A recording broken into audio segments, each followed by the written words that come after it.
Corona शुरू होने के बाद पहली बार विदेश दौरे पर गए पीएम ने की मंदिर में पूजा।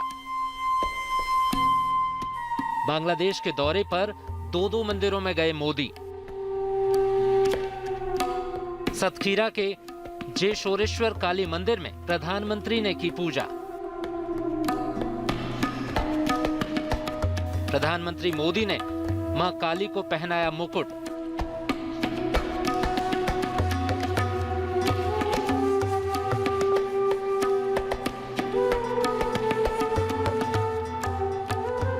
मां काली के चरणों में प्रधानमंत्री ने भेंट की साड़ी।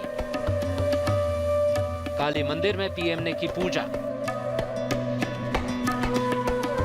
51 शक्ति पीठों में से एक है जेशोरेश्वरी काली मंदिर। तय है कि यहीं गिरी थी देवी सती की हथेलियां। मां काली से मोदी ने किस संकट से मानवता को उबारने की बात कही। मां काली के चरणों में शीश नवाकर प्रधानमंत्री मोदी ने क्या मांगा। ओराकांडी के मतुआ समुदाय के मंदिर में भी मोदी ने की पूजा अर्चना। ओराकांडी में मतुआ समाज के सबसे बड़े धाम गए मोदी। मतुआ समुदाय के मंदिर पहुंचे मोदी ने की पूजा अर्चना। पूजा अर्चना करने के बाद पीएम मोदी ने मतुआ समुदाय से क्या कहा। मतुआ समुदाय के मंदिर में मोदी की पूजा से बंगाल की सियासत में क्यों उठा बवाल। 30 पर जानिए मंदिर मंदिर मोदी की पूजा की पूरी कहानियां।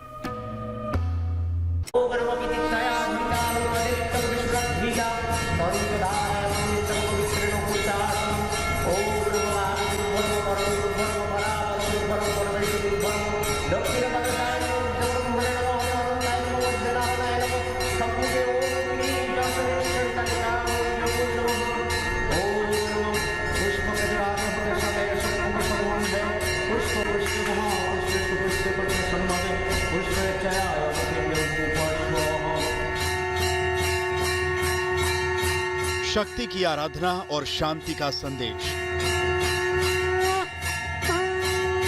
मां काली की पूजा और मंगल की कामना। बांग्लादेश की धरती पर प्रधानमंत्री मोदी की ये पूजा बेहद खास है,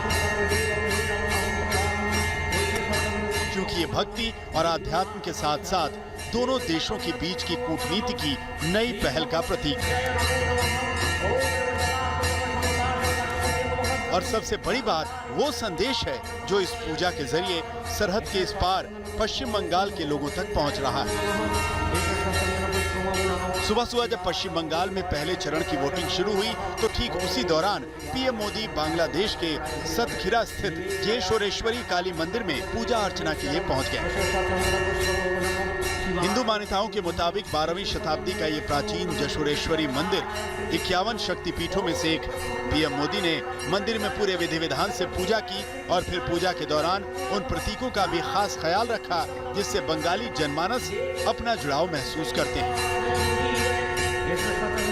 मां काली के मंदिर में पहुंचकर पीएम मोदी ने सोने का मुकुट चढ़ाया, फिर काली मां को चुनरी भेंट की और फूलों की माला चढ़ाई।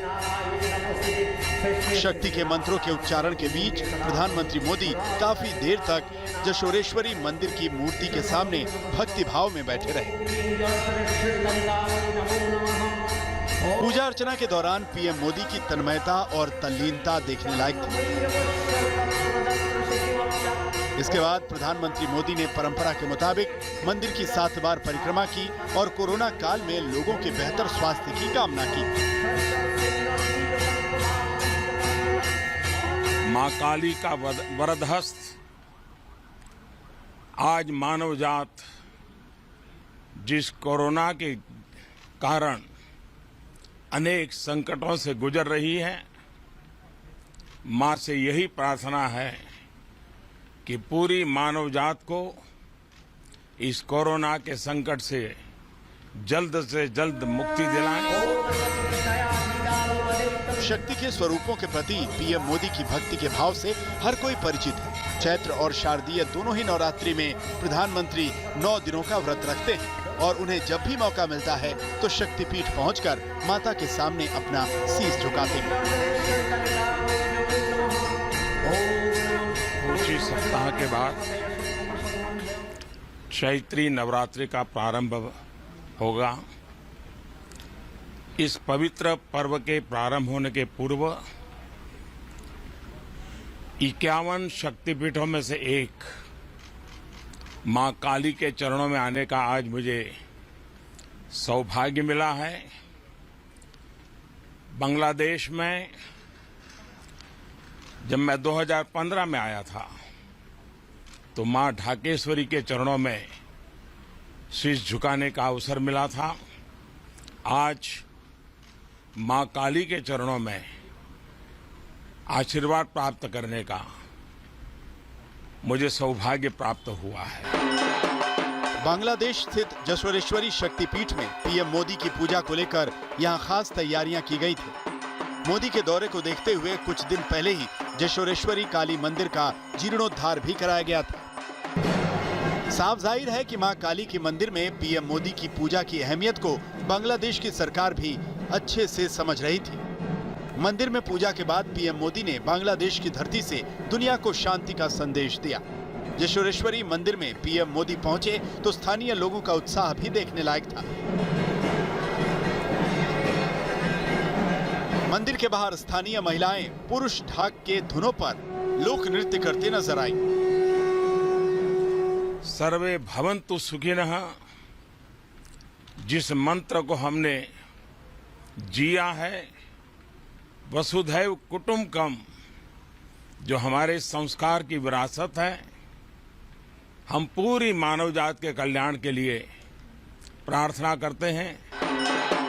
पूजा के बाद पीएम मोदी मंदिर के बाहर आए और सभी लोगों का हाथ जोड़कर अभिवादन किया। इसके बाद वहां मौजूद महिला शक्ति के साथ तस्वीरें भी खिंचवाईं। पीएम मोदी की कूटनीति का ये अपना अंदाज है। जब वो विदेश के दौरे पर होते हैं, धार्मिक स्थलों तक जाना, पूजा पाठ करना उनके कार्यक्रमों का अटूट हिस्सा होता है। पीएम मोदी का ये अंदाज उनकी आस्था के साथ साथ लोगों से सीधे जुड़ाव का तरीका भी माना जाता है। और इस मंदिर का तो यूं ही हिंदू आस्था से सीधा नाता है। पश्चिम बंगाल की जनता मां काली की भक्त है। ऐसे में जाहिर है कि बांग्लादेश में पीएम मोदी की काली पूजा का संदेश बंगाल के लोगों तक भी जरूर पहुंचा होगा। हालांकि इसका विधानसभा चुनाव पर क्या असर होगा, ये पक्के तौर पर कहना मुश्किल है।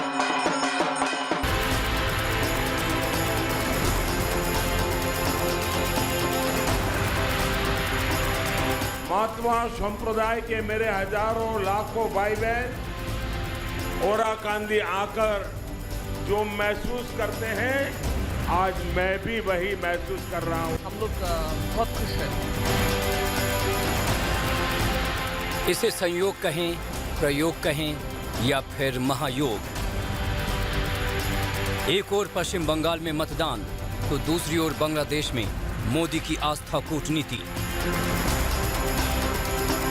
पीएम मोदी की ये यात्रा तो पड़ोसी देश से रिश्ते को मजबूती देने की है, लेकिन प्रधानमंत्री ने इसमें आस्था का एक पड़ाव निकाल ही लिया, जिसका सीधा असर पश्चिम बंगाल के मतदान में पड़ने वाला है। पीएम मोदी मतुआ समुदाय के ओरकंडी मंदिर पहुंचे, जहां मतुआ समुदाय के आध्यात्मिक अग्रदूत हरिचंद ठाकुर के मंदिर में माथा टेका, पंखा किया और विधिवत झुककर नमन किया। पीएम मोदी के साथ मंदिर के पुजारी भी मौजूद थे।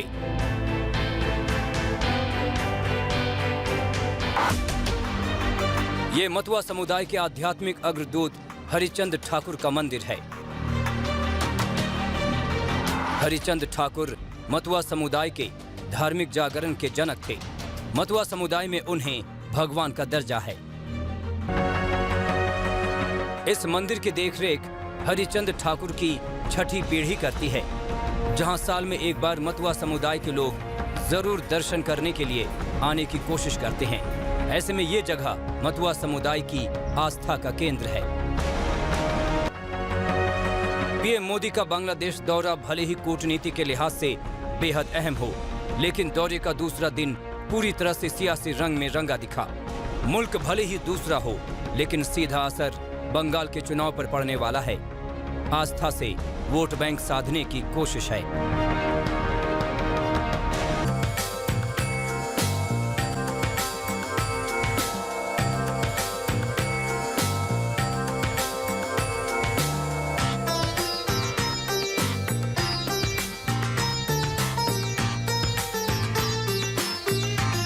जमीन भले बांग्लादेश की हो, लेकिन ये तस्वीरें असर डाल रही हैं बंगाल में भी।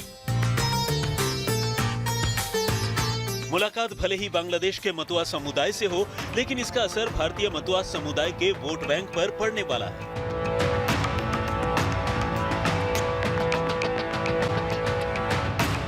मतुआ समुदाय के तीर्थस्थल ओराकांडी का दौरा, हरिचंद ठाकुर के मंदिर में माथा टेकना और मतुआ समुदाय के लोगों से मुलाकात। पीएम मोदी का ये सियासी कार्ड बंगाल चुनाव में बीजेपी का ट्रम्प कार्ड साबित हो सकता है। यही वजह है कि आज भले ही पीएम मोदी बंगाल में न हो, लेकिन बांग्लादेश की जमीन से मतुआ समुदाय से खुद को जोड़ने की पूरी कोशिश की। मेरी यहां कुछ महानुभावों से बात हो रही थी तो उन्होंने कहा, किसने सोचा था कि भारत का प्रधानमंत्री कभी ओराकांडी आएगा। मैं आज वैसा ही महसूस कर रहा हूं जो भारत में रहने वाले मतुआ संप्रदाय के मेरे हजारों लाखों भाई बहन ओराकांडी आकर जो महसूस करते हैं, आज मैं भी वही महसूस कर रहा हूं। मैं आज यहां आया तो मैंने उनकी तरफ से भी इस पुण्य भूमि को चरण स्पर्श किया है। बंगाल में अपने पैर जमाने के लिए बीजेपी ने मतुआ समुदाय का सहारा लिया। पीएम मोदी ने 2019 में लोकसभा चुनाव में मतुआ समुदाय के गढ़ बनगांव सीट से चुनाव प्रचार की शुरुआत की थी। इससे पहले प्रधानमंत्री मतुआ समुदाय की 100 साल की बीना पाणी देवी से मिलने जा पहुंचे और उनका आशीर्वाद लिया था। बीना पाणी देवी को मतुआ समाज में बड़ो मां के नाम से जाना जाता था, जिसका जिक्र आज भी पीएम मोदी ने किया। पश्चिम बंगाल में ठाकुर नगर में मैं जब गया था तो वहां मेरे मतुआ भाई बहनों ने मुझे परिवार के सदस्य की तरह बहुत प्यार दिया था। विशेष तौर पर बोरो मां का अपनत्व, मां की तरह उनका आशीर्वाद मेरे जीवन के अनमोल पल रहे हैं। जब बंगाल में विधानसभा चुनाव का माहौल बना तो एक बार फिर बीजेपी ने मतुआ समुदाय के गढ़ बनगांव को चुना। पिछले साल नवंबर में अमित शाह मतुआ समुदाय के मंदिर में दर्शन के लिए गए, परिवार वालों से मिले, घर में खाना खाया और यहां के लोगों के लिए वादों का पिटारा खोल कर गए। वहीं पहले चरण के मतदान के दिन मोदी एक बार फिर मतुआ समुदाय के साथ नजर आए। बांग्लादेश में बीजेपी के मतुआ कार्ड ने बंगाल की सियासत में भूचाल ला दिया। ममता बनर्जी ने आचार संहिता का हवाला देते हुए पीएम के आज के दौरे पर सवालिया निशान खड़े कर दिए। देखो, इधर में इलेक्शन चल रहा है और बांग्लादेश में जाके बंगाल का बारे में भाषण देता है। It is totally violation of the code of conduct of the election. मेरे को पता है, law can not be discriminated, it is equal for all, justice for all. Mamata का भड़कना लाजमी भी है, क्योंकि जिस मतुआ समुदाय ने दीदी को सत्ता के सिंहासन तक पहुंचाने में अहम रोल अदा किया था, आज वही मतुआ समुदाय बीजेपी की ओर खिंच रहा है। माना जाता है कि पहले मतुआ समुदाय लेफ्ट को समर्थन देता था। लेफ्ट की ताकत बढ़ाने में मतुआ महासभा का भी बड़ा हाथ रहा, लेकिन लेफ्ट के शासन में उन्हें नजरअंदाज किया गया, जिसके बाद ममता बनर्जी ने मतुआ के वोट बैंक में सेंध लगाई। ममता ने पहली बार इस समुदाय को एक वोट बैंक के तौर पर विकसित किया। वो ममता ही थी जो पहली बार बड़ो मां के परिवार को राजनीति में लेकर आई। लेकिन अब हालात बदल रहे हैं। बीजेपी अब ममता के मतुआ वोट बैंक में सेंध लगा रही है, जो दीदी को हजम नहीं हो रही।